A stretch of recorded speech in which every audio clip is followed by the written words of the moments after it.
श्री हरि।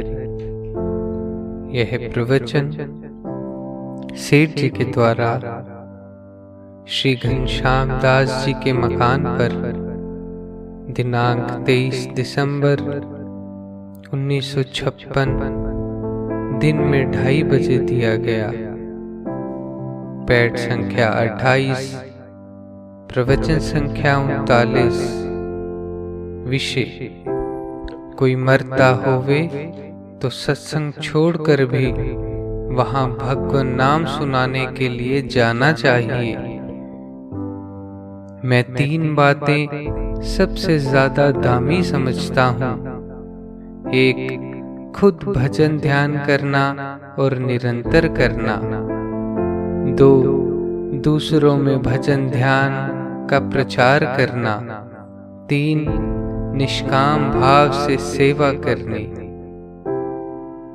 दूसरों में भजन ध्यान का प्रचार करना, व्याख्यान देना, आध्यात्मिक पुस्तकों का प्रचार करना, मरणासन को भगवान नाम सुनाना।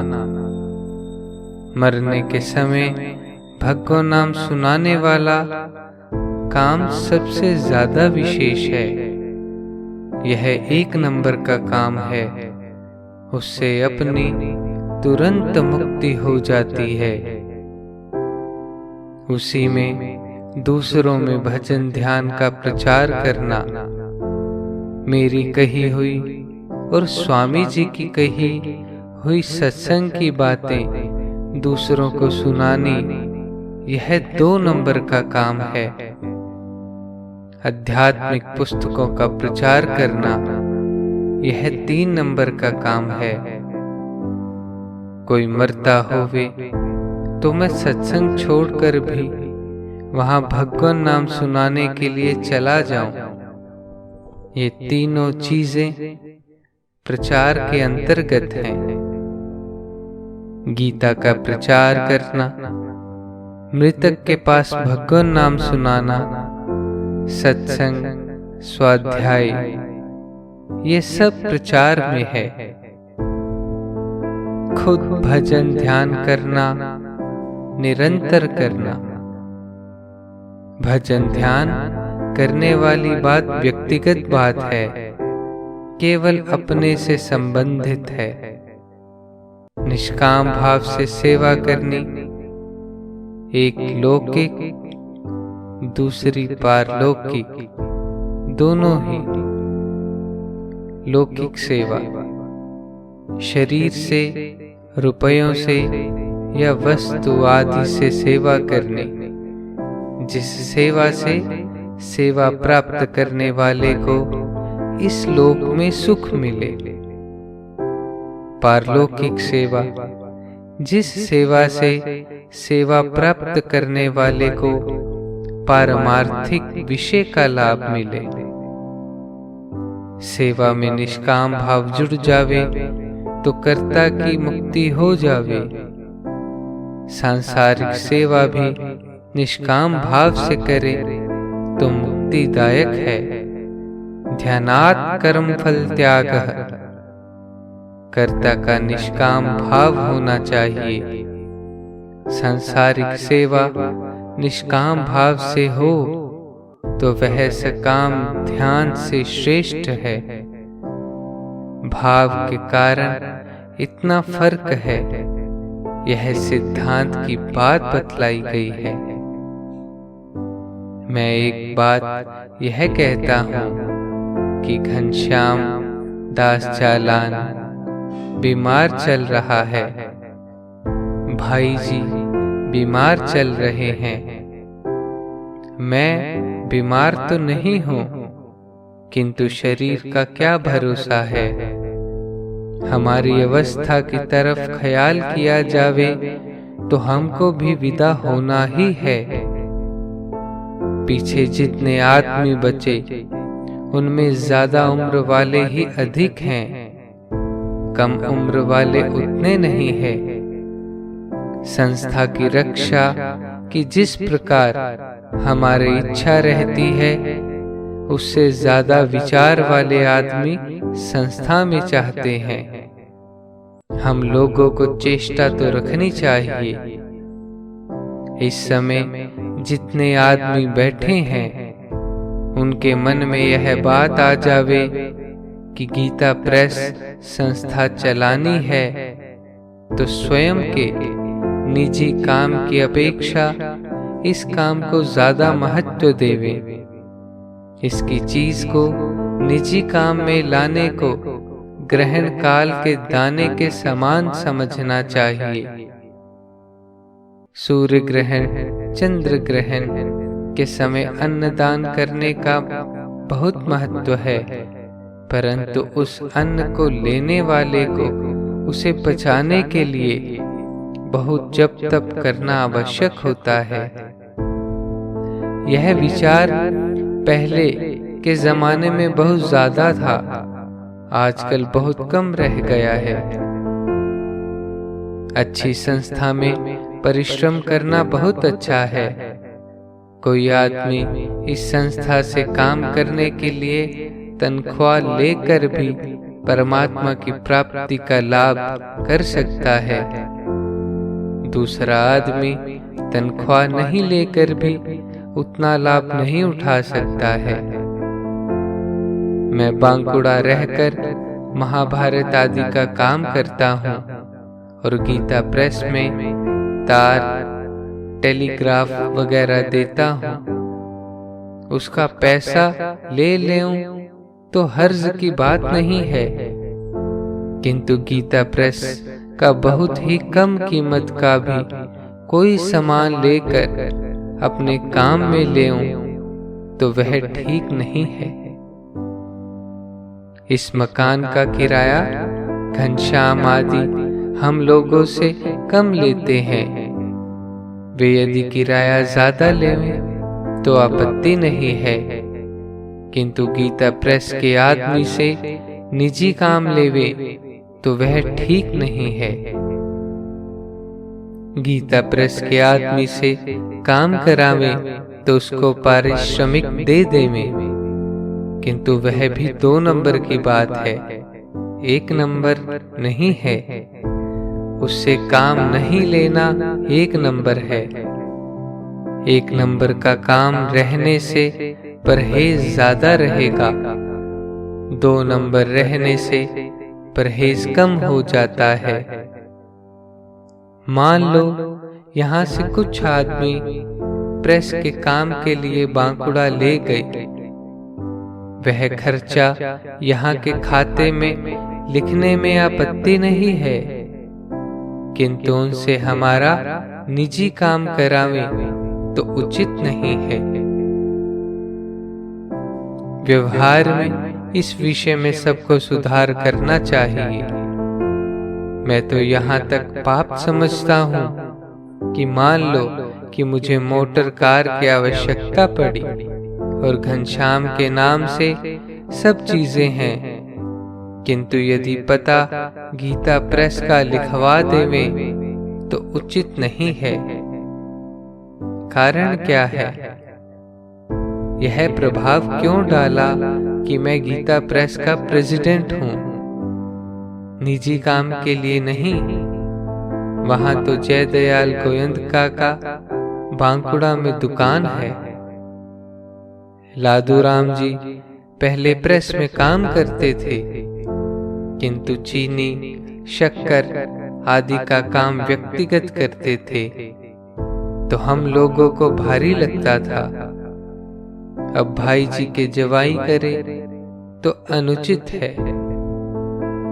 दुर्गा बाबू गीता प्रेस में बैठकर निजी काम के लिए गीता प्रेस के टेलीफोन से बात करें तो उचित नहीं है। गीता प्रेस से बाहर जाकर करो। बाहर भी नहीं जाना चाहिए, क्योंकि अपने समय और काम में हर्जा होवे। गीता प्रेस के हम लोग 8 ट्रस्टी और 15 मेंबर हैं। मैं कोई काम करना चाहता हूँ तो 15 के 15 हाँ कर देवेंगे, क्योंकि मैं स्वार्थ नहीं चाहता हूँ। यदि स्वार्थ चाहूंगा तो नीचे दबना पड़ेगा। आप सब आदमी यदि मन में यह धारण कर लेंगे कि गीता प्रेस के रुपए तथा अन्य चीजों में ग्लानि करने और काम करने में बढ़कर काम करना, तो आप लोगों का जीवन बदल जाएगा। जैसे एकादशी व्रत किया, दिन भर निराहार रहे, सायंकाल सामक में 2-4 मूंग चले गए तो एकादशी का व्रत भंग हो गया। ऐसे ही थोड़ा भी दोष हो जावे तो अपना पतन है। आप लोग जितने काम करते हो, मैं हृदय से समझता हूँ कि जो केवल गीता प्रेस से भोजन वस्त्र ही लेते हैं, जैसे सुखदेव जी, गंगा बाबू, चौबे जी, वह तो उनके लिए प्रसाद है ही। बाकी जो तनख्वाह लेने वाले भाई हैं, वे भी त्याग पूर्वक काम करते हैं। यह मानता हूं, हमारे ऊपर इस बात की छाप है। जब औरों पर छाप है तो मैं समझता हूं कि भगवान पर भी छाप है। हमें यह मालूम हो जावे कि अमुक आदमी गीता प्रेस पर भार है, तो साम दाम दंड भेद से उसे निकालने की चेष्टा करते हैं। 100 रुपए लेते हैं तो 150 रुपयों का काम करना चाहिए। जितने आदमी यहाँ बैठे हैं, सबके प्रति हमारा हृदय से भाव है कि यह गीता प्रेस का काम परमात्मा की प्राप्ति में सहायक है। ऐसी संस्था में जो पैसे लेकर भी काम नहीं करना चाहते, उनकी तो मैं गलती मानता हूँ, बेसमझी मानता हूँ। हाँ, 100 रुपए लेकर 150 रुपए का काम करना चाहिए। जो 100 रुपए लेकर 50 रुपए का काम करे, उसको तो हाथ जोड़कर दूर से ही विदा कर देते हैं। हम में जितनी बुद्धि है उतनी नहीं लगावे तो यह बुद्धि की चोरी है। इसी प्रकार ज्ञान की, मन की, समय की, परिश्रम की और सब इंद्रियों आदि की चोरी की बात है। 200 रुपए लेते हैं और 300 रुपए का काम करते हैं, तो 50 रुपए 100 रुपए बढ़वा लेना तो उचित है, किंतु 4 आने की भी चीज यहाँ से ले जाएं, वह अनुचित है। तुलाधार वैश्य का उदाहरण भी यहाँ नीचे दर्जे का है। ऊंचे दर्जे का उदाहरण सामने रखें, तब जाकर नीचे दर्जे पर ठहरेंगे। मुक्ति तो इससे भी हो सकती है। मान बढ़ाई तो कलंक है, उसको तो मेले की बौछार की तरह समझना चाहिए। स्वार्थ का त्याग करके व्यवहार करना चाहिए। इस प्रकार का मौका और संयोग पाकर भी उद्धार नहीं कर सके तो भविष्य में क्या आशा रखी जावे। इस मौके पर बहुत जल्दी सुधार हो सकता है, केवल श्रद्धा की कमी है। इसमें अज्ञान हेतु है। आप लोगों में शक्ति, योग्यता है, आप इसे अज्ञान को दूर कर सकते हो, नहीं तो भगवान से भी मांग सकते हो। नहीं मांगना और भी उत्तम है, फिर तो भगवान को ही नजर रखनी पड़ेगी। जैसे किसी स्त्री के कपड़े फट गए, उससे कहा कि तुम अपने ससुर को क्यों नहीं कहती हो, तो वह बोली कि क्या उनको दिखता नहीं है कि बहू के कपड़े फट गए हैं। इसी प्रकार भगवान को भी तो दिखता है। यहाँ जितने आदमी हैं उनको परमात्मा की प्राप्ति होनी कठिन नहीं है, बल्कि गीता प्रेस को मुक्ति की टकसाल बनावे। जो लोग दूर दूर से देखने आवे वे यह भाव लेकर जाएं कि वे भी जाकर ऐसी संस्था खोलने का विचार करें। सार्वजनिक लाभ ही अपने लाभ हैं। हमें तो 16 आना 100% समय काम में लगाना चाहिए। परमार्थिक काम का दर्जा बहुत ऊंचा है। स्वार्थ त्याग कर उदारता पूर्वक निष्काम भाव से काम करना चाहिए। जगत जनार्दन की सेवा करनी है। सब में भगवत बुद्धि होगी तो वह सेवा मूल्यवान बनेगी। मैं तो केवल निमित्त मात्र हूँ। यह बहुत ऊंचे दर्जे का भाव है। उच्च कोटि की सेवा का भाव रखना चाहिए। यह भाव हम लोग कर सकते हैं। भगवान ने हम लोगों को जो कुछ भी दिया है वह भगवान के काम में लगाना चाहिए। सारा धन परमात्मा का है, हम तो उनके नौकर हैं। जिस व्यक्ति ने अपने धन, वस्तु, सामग्री पर अपना अधिकार जमा रखा है वह अपना नहीं है। यह सब धन परमात्मा का है, हम उनके नौकर हैं। अपने अधिकार तो सब हटने वाले हैं। जिस दिन यमराज के दूत पहुंचकर ललकार लगा देंगे तो सब छोड़कर जाना पड़ेगा।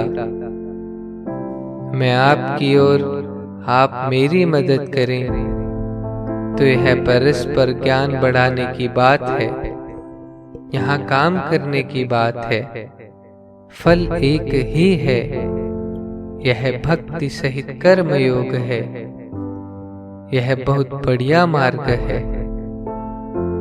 धन अपना नहीं है, यह सब भगवान का है। यह बात अपना ज्ञान बढ़ाने की है।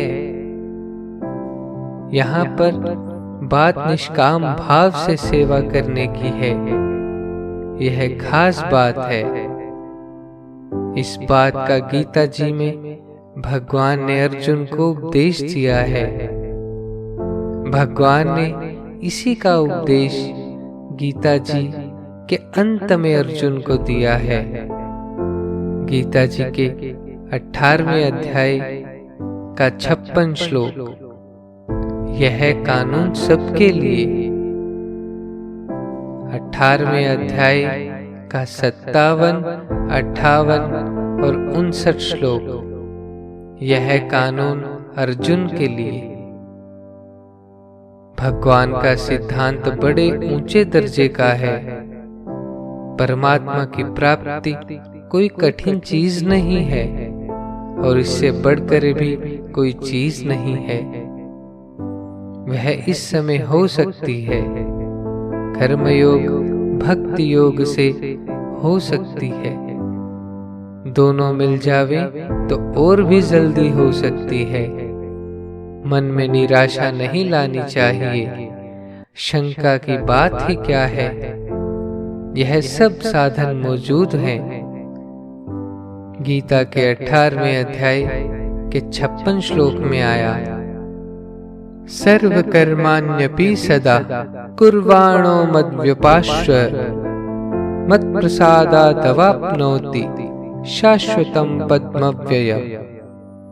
अर्थात मेरे परायण हुआ कर्मयोगी तो संपूर्ण कर्मों को सदा करता हुआ भी मेरी कृपा से सनातन अविनाशी परम पद को प्राप्त हो जाता है। गीता जी में कर्म के साथ सदा शब्द बहुत कम आया है। यहीं आया है। पिछले श्लोकों को लक्ष्य करके कहा है कि वह तो सब काम छोड़ कर करने का मार्ग है। यह गीता जी के 18वें अध्याय के 56 श्लोक सब कर्मों को सदा करते हुए का मार्ग है। अर्जुन को निमित्त बनाकर यह सबके लिए कहा है। गीता जी के 12वें अध्याय के 7वें श्लोक में न चिराग और गीता जी के 9वें अध्याय के 30वें और 31वें श्लोक में पापी के लिए क्षिप्रम शब्द है। हम लोग तो बीच में आ गए, अतः अपने लिए तो है ही। यहाँ श्रद्धे श्री सेठ जी का भाव यह लगता है कि हम लोग न तो अनन्य भक्त ही हैं और न सुदुराचारी ही हैं, बीच के हैं, सुगम भी है। गीता के 8वें अध्याय के 14वें श्लोक और 9वें अध्याय के 22वें श्लोक, इन सब को याद करके कभी चित्त में निराशा नहीं करनी चाहिए।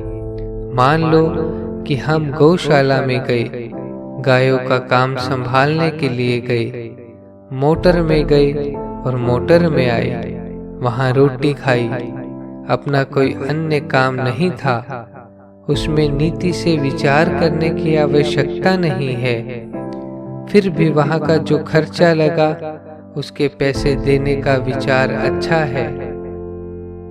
भगवान ने गीता के 18वें अध्याय के 68वें श्लोक में कहा है, य इमं परमं गुह्यं मद्भक्तेष्वभिधास्यति भक्तिं मयि परां कृत्वा मामेवैष्यत् संशयः। अर्थात जो पुरुष मुझ में परम प्रेम करके इस परम रहस्य युक्त गीता शास्त्र को मेरे भक्तों में कहेगा, वह मुझको ही प्राप्त होगा, इसमें कोई संदेह नहीं है।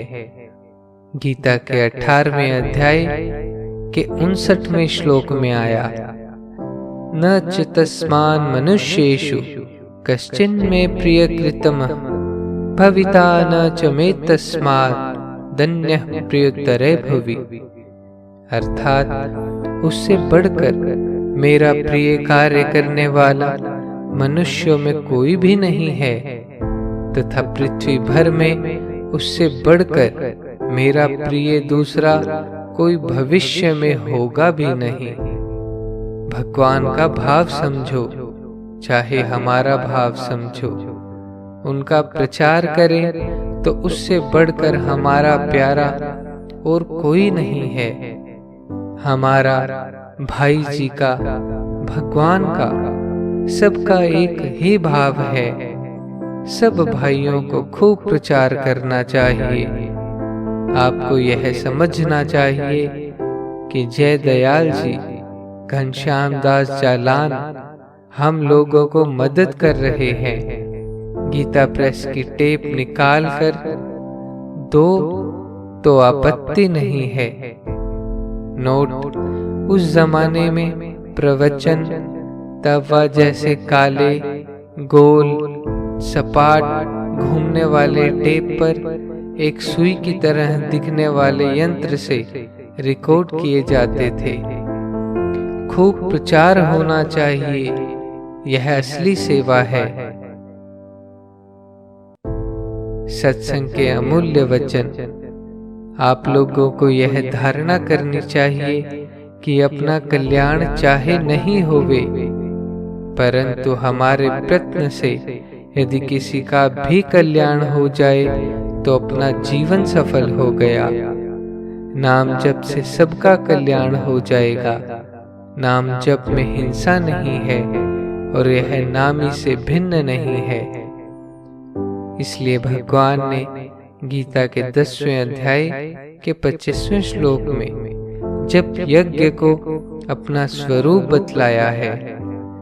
जब तक देह में प्राण है तब तक कटिबद्ध होकर भगवान की प्राप्ति कर लेनी चाहिए। भगवान के भजन ध्यान में निरंतर लगे रहना चाहिए। भगवान ने बहुत सुगम रास्ता बता दिया है। कि तू मेरा निरंतर स्मरण कर, फिर मैं शीघ्र ही मृत्यु रूप संसार समुद्र से उद्धार कर दूंगा। नारायण नारायण नारायण श्रीमन नारायण नारायण नारायण नारायण श्रीमन नारायण नारायण श्रीमन नारायण नारायण